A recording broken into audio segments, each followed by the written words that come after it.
And today we are reacting to FaZe is officially in the coffin. FaZe is done for, but it seems like they're going out with a bang because everything is just falling apart for everyone to see immediately after everyone leaves. So there had to be a lot of turmoil in the back end for sure. But like any other train wreck, it is hard to look away. We pay all the new members $0 to be a part of this. Thank you. They all get paid $0. We take $0 out of all their pockets too. We don't touch any of their revenues. The bigger brain play with these kids is to take their vision, what they want to do, help them elevate, put structure around them, and inject them with funding to, create shows, create products, whatever the this fool wants to do. If he wants to open up a pizza restaurant tomorrow in Hollywood, we're gonna help him do that type.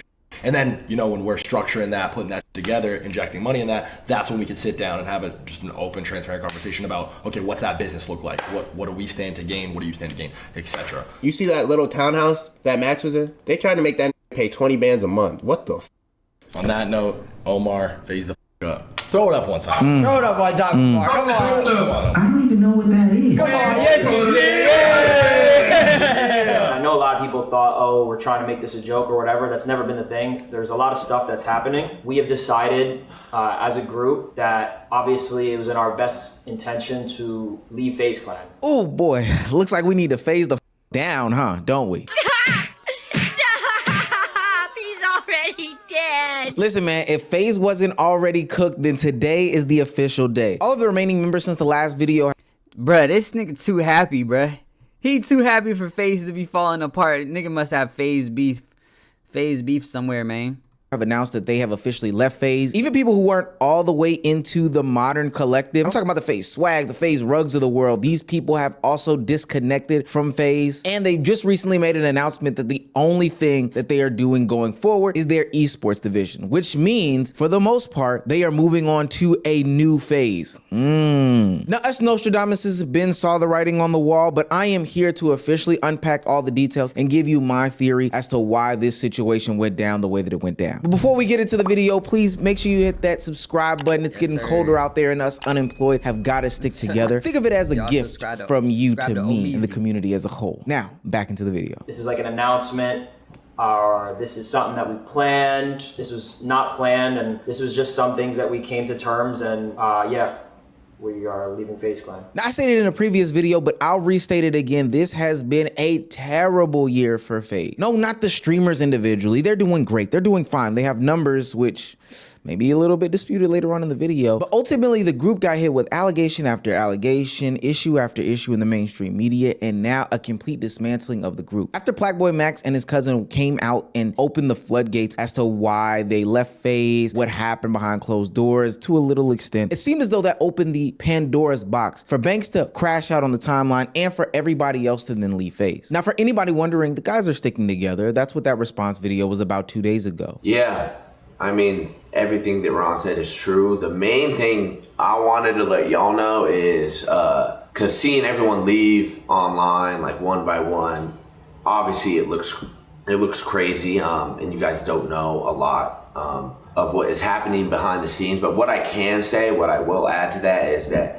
nothing is gonna change from the viewer's perspective, from the chat's perspective, with our dynamic. Like, we are all still rocking with each other. We're all staying together. Me, Ron, Lacey, Jason, Silky, Kason, Rage. Like, we're all still doing our thing collectively and working on our own thing moving forward, and still gonna be a part of each other's content. It's not like everyone's going in over here and doing their solo thing, over here and doing their solo thing. We're all still doing what exactly we were doing before, just not underneath those 4 letters anymore. And that's great to hear. I'm glad that a true... Yeah, I want to see them make their own house, their own org, do all that. Or maybe not. Maybe they don't need to make an org. They could just all live in the same house and just be friends. Living under the same roof, that would probably be a lot easier, because at the end of the day, there is never any friends in business. You know what I'm saying? You might be able to keep it together with pure willpower for a while, but it always ends up falling apart for the most part. So it would probably be better for them to just get a house together and all live together and, be happy and shit. If FaZe doesn't have any of them, maybe FaZe isn't going to be either renting the house anymore that they were originally in. If they can go rent it themselves, that would be fire. I'm not gonna lie, that would be kind of diabolical, but it will be fire. And genuine bond has blossomed out of those moments on and off camera over the past couple years. Adapt does say one thing that is very interesting though in his monologue about their leaving FaZe. He tips his hat to an old saying that Michael Jordan had back in his Bulls days about talent making FaZe, not necessarily the organization. Because like I said, and I feel like I said this multiple times throughout different speeches and on my stream, is what made FaZe always FaZe was the people who were inside of it. And that was us. We were the people who were inside of FaZe, and that's what FaZe was. It was us, and we are leaving, and we're gonna still be able to do what we wanna do regardless. That was my number one thing. As long as we can all leave and collectively still be in each other's lives, in each other's content, be a part of living together, all that, then we're good. And the viewers will be good, the chat will be good, and nothing's gonna change. It's just that simple fact. I think that that's a slight jab to the shady business practices from the senior leadership, the management companies that do own FaZe, aka Hardscope, FaZe Banks, and Matt Kalish's company, as told by Plaqueboy Max's cousin, of course. This comes after the news that co-founder and president of DraftKings, Matt Kalish, who owns 75% of FaZe, reportedly got into contract talks about getting 20% of creator earnings. Real genuine vibes going on there, yeah. And we'll get back to that in a minute because I think that that stuff is important, but first, I do want to look into the creators because this is a big deal. In their own separate streams, some of the creators started talking about how great the FaZe Clan was for what it was, the time being, the relationships that they built and gained, and some of them even started crying because breaking up is hard to do. Shit's just sad, bro. Cause this shit really did mean something to me, bro. But at some point, I wasn't gonna be the last person on a sinking ship, you know? And all these guys came in and revived it and revived my passion for content creation and wanting to do that. So I'm rocking with them, you know what I mean? And it was a hard decision to come to, but that's what it is. Like, those are my brothers. And I love making content with them. I love being on stream with them. I love the fact that we could just kick it, you know what I mean? And while some of the creators from the FaZe Clan were reminiscing about the good times and how much this stuff is meant to them, kind of circling the block on the whole experience as a whole, other creators, yourrage, also a part of the FaZe Clan, who we haven't heard from a minute, spoke out and kind of did their own kicking while the horse was dead moment. They said it's gonna be in floor. Oh my God, if y'all knew the shit I signed for, bro, and the shit I did not get and still stayed in that shit, y'all niggas would call me retarded, nigga. Oh my God. All y'all niggas would call me, what the fuck is wrong with you, nigga? But you gotta understand, being around them boys, Lasey, Jason, Max, Silky, Ron, Kason, Adapt, I didn't give a fuck about none of that shit. I don't give a fuck, bro. I ain't gonna lie, there was a point I was gonna leave. I'm gonna keep it a bean. Yikes. I was gonna leave like a year ago. Like a year and a half ago, I felt like I was gonna leave. No cap. They all knew it too. They all knew it too. They knew I was tight, nigga. They knew the only reason why this shit all started because I was promised Florida and I was promised other things we're not gonna speak on. Because if we spoke on it, GG. You know what I'm saying? But I took one for the team. I said, fuck it. Rage goes on to talk about a similar epiphany that Plaqueboy Max had, and it's one that a lot of artists or content creators have in this industry when it comes to dealing with, you know, corporate entities and higher ups. He himself started to get suspicious and see the writing on the wall, which is probably a part of the reason why he was about to leave. Multi-million-dollar house for the free ski. We got secure, all this shit lined up. I'm like, yo, that sounds too good. So I'm supposed to drop my whole life, my whole world, and go to LA and just believe niggas just got me out there? Yeah. No, bro. No, bro. And imagine if I would've. I would've been out there in LA homeless with fucking $10 looking for a place to fucking sleep. Well. Imagine I did that shit, nigga. But even after all of that, you know, getting the guys to stay through the suspicious holes that were starting to pop up, it seems like FaZe Clan couldn't sustain any of that. And now we're sitting here today where the whole organization is doing a sweep. This person is disassociating. That person is disassociating. The only thing that is stuck around is the esports side. Now it is. I really never. The business behind FaZe never really made sense if they're not taking a percentage of the streamer's income. Like, I said this in another video I feel like if they really wanted to make it work, what they would have done is, you know, build up FaZe. So get a group of people that are doing okay, build up FaZe, make them bigger, and take like 5%. 4 or 5%. Say I'm gonna take 4 or 5% of your streaming income for like let's say 7 years type shit. You know, 8 years or some shit. You know what I'm saying? Just 5%, a little measly 5%. Get them, make them big. Boom, they bigger than the program. Set them free. Bring a new batch in. Make them big. Take another 5%. They bigger than the program. Set them free. And then keep doing that. Rinse and repeat. You know what I'm saying? That would have been the best thing to do. Or I just don't know where they were making their money from. Maybe from like endorsements and such. But now you have people that are doing their own endorsements. You're keeping them from doing certain endorsements because you have endorsements for the whole clique. You know what I mean? So maybe that could have been an issue, or it could have been a source of income. You know, maybe the YouTube videos. I think they have a YouTube channel for FaZe. You have them like, hey, once a week, we just gonna do a YouTube video for the FaZe channel. You know what I'm saying? That's gonna be used to pay for the crib, pay for all this shit. You know what I mean? And they like, okay, boom, easy. And then, you know, you just making your little bit off the top, honestly. But it's just the math ain't mathing, bro.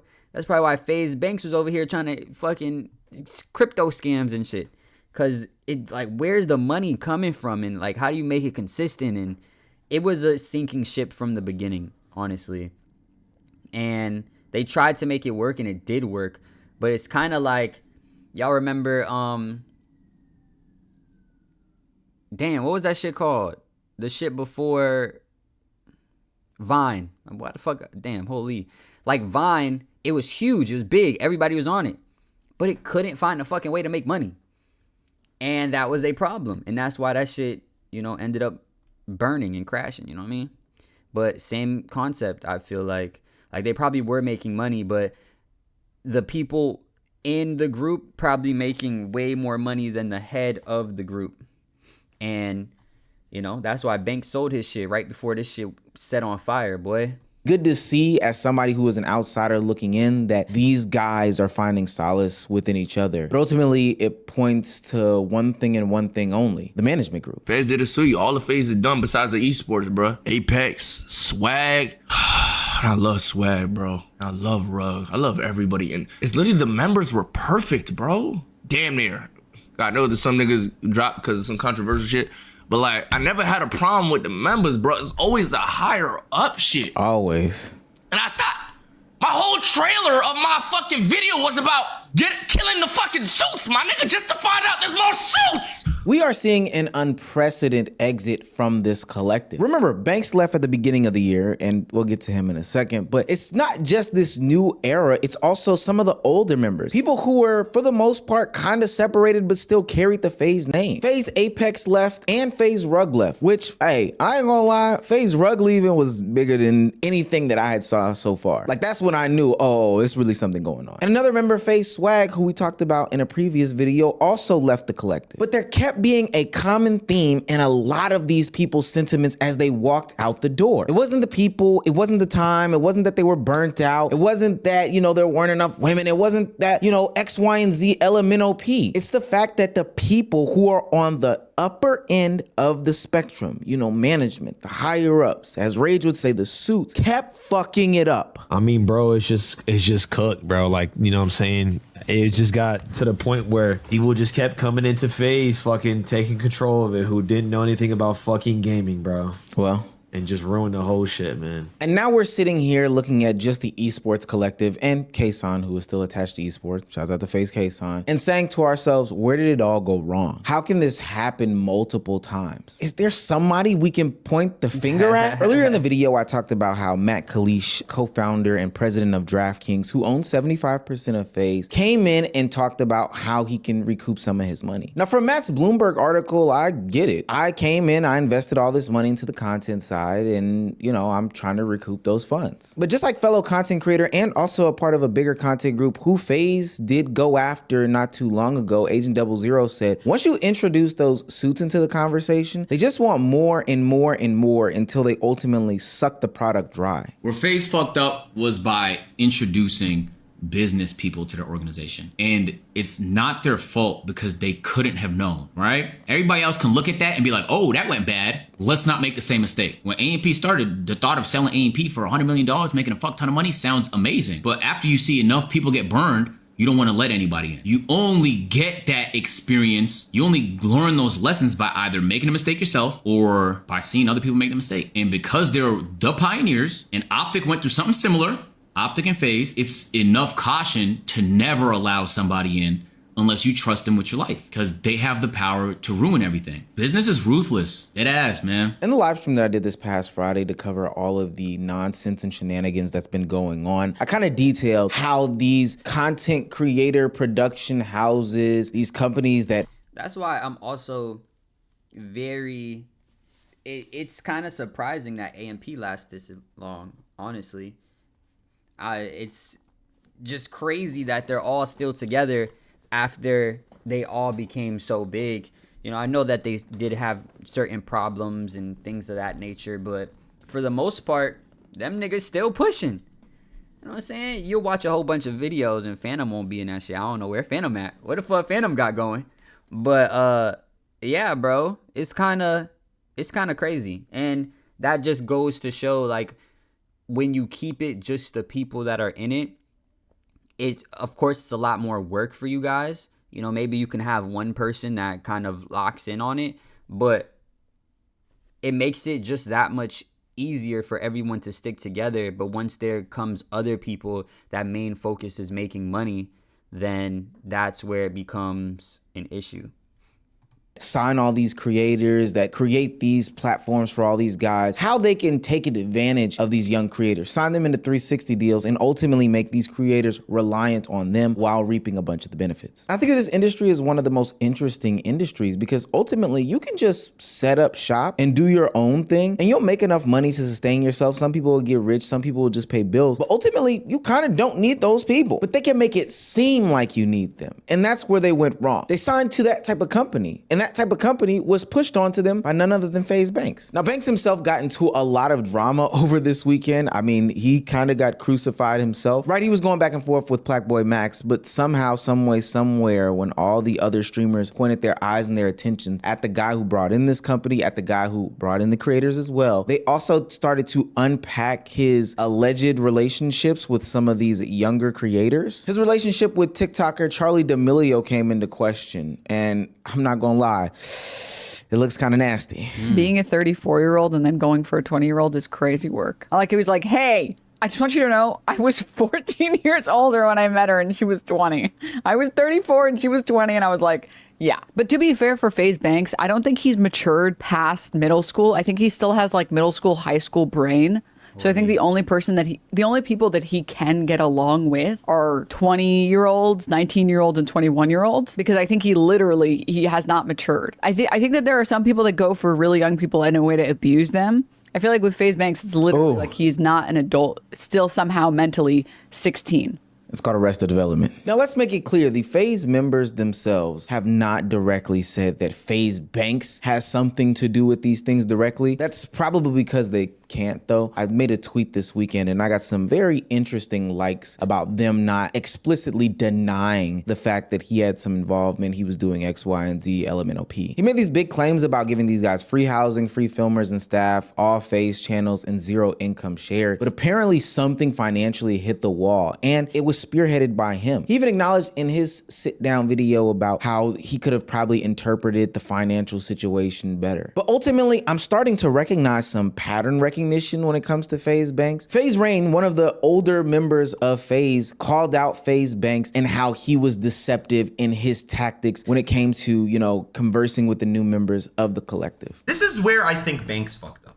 He had Matt Kalish put up the money, and he was liable for that money. He was liable for that money. He had Matt Kalish put up the money for a separate entity under FaZe Clan called FaZe Media. And he wanted to bring all these new boys in and just like revamp FaZe, relaunch it. right? And the problem is this. Selling people this dream and making them feel like they're not gonna have to like pay. Like it was never like day one, like, hey, by the way, like the FaZe company needs to recoup money. That's the only way Matt Kayla's is gonna get his money back. Like kind of just keeping it out of the way. It's kind of like if I had y'all stay in my crib, I said, yeah, you can stay for like 6 months, do whatever the fuck you want, have fun, go crazy. And then later I'd be like, oh, by the way, you gotta pay your rent, bro. You gotta pay your fucking rent. You think I just had you here for free? So that's like where it kind of got, you know. Now, Rain was there from day one. And yeah, I think the business model makes absolutely no sense. I think he was more worried about getting the people than he was about keeping the people, which doesn't make any sense. At the end of the day, you need to tell niggas if you're going to take money from them. Or at least find a way to make money from them without explicitly taking money from them. You know what I'm saying? Be like, I'm going to get brand sponsorships. These are the 3 areas of brands that, you know, you come into FaZe, you just can't do. You know, energy drinks. You can't do no energy drinks because FaZe going to do energy drinks. Everything else you can do whatever the fuck you want.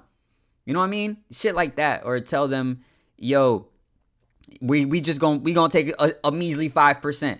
You know what I'm saying? And you know, you get the house, you get the FaZe name, you get everything, just 5% for us to, you know, do everything that we doing on the back end. Or tell them FaZe Clan videos, which I think that they did do. It's like, yo, you need to come to these FaZe Clan videos once a week.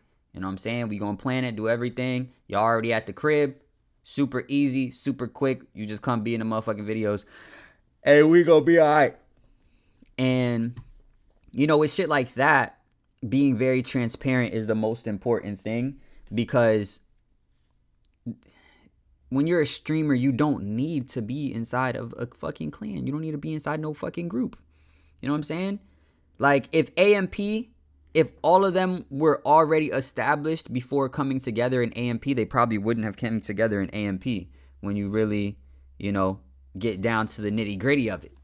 But, type shit. Had his own gripes about the leader that is FaZe Banks, specifically on the financial side. And speaking of the finances, let's also not forget that FaZe Banks has been accused of rug pulling through a crypto scam via an Aiden Ross stream. So between the underhanded deals when it came to contracts, the rug pulls when it comes to crypto, and then the alleged involvement with underage girls that he did go on to say like, yo, I'm filing charges against you, etc., etc. It almost sounds like Banks is like the P. Diddy of the streaming industry. And I know that that's crazy to say, but seems like he's moving pretty shiesty. So I do want to give this warning to content creators going forward. First and foremost, a lot of the stuff that comes with the industry is going to come with them taking money from you. If it's too good to be true, then it's probably too good to be true. So know that and expect that up front. Even if they sell you this dream that ultimately, yo, you don't have to pay back any money, that's not true, gang. 2, it's basically impossible. And if it is possible, it's going to crash and burn extremely quickly, because how often do you find a group of, or a company or niggas or whoever to be like, yo, we not gonna take nothing from you, we just want to be friends, we just want you living in our crib and we put our name on your shit. Why? At the end of the day, everything niggas trying to make money on. It just is what it is. And it's the root of all evil, but you need it to survive for the most part, unless you're going to go live in the forest somewhere and motherfucking build your own house, fucking live off the land, which niggas ain't going to do. So at the end of the day, niggas need to feed their families.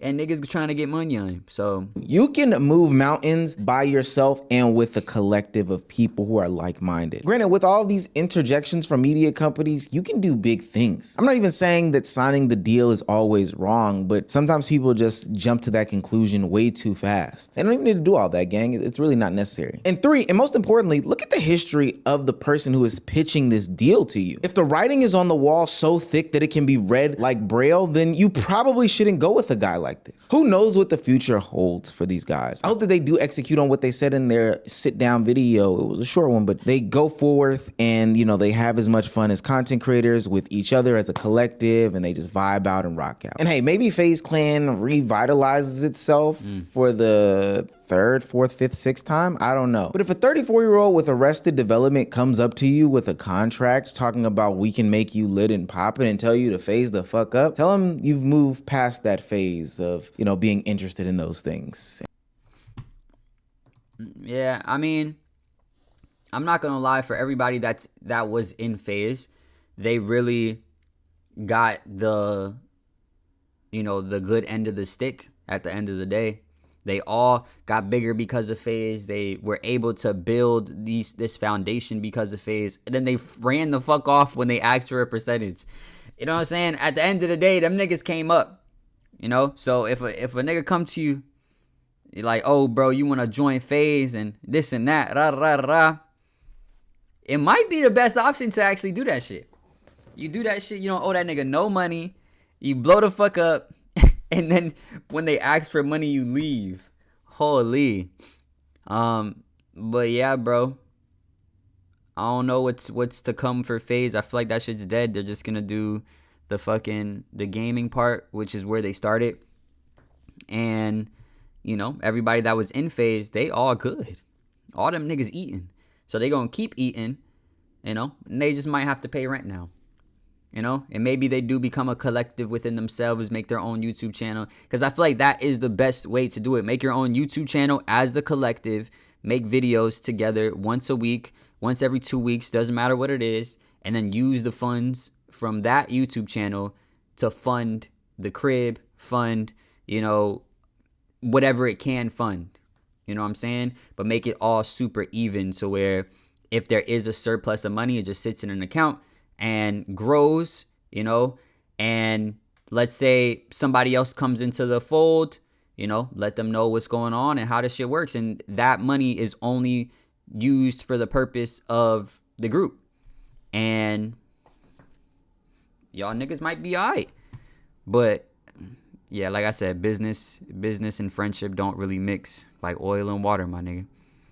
But however, let me know what you guys think. Make sure you guys like, comment, subscribe, hit that notification bell. And if nobody told you today, I love you.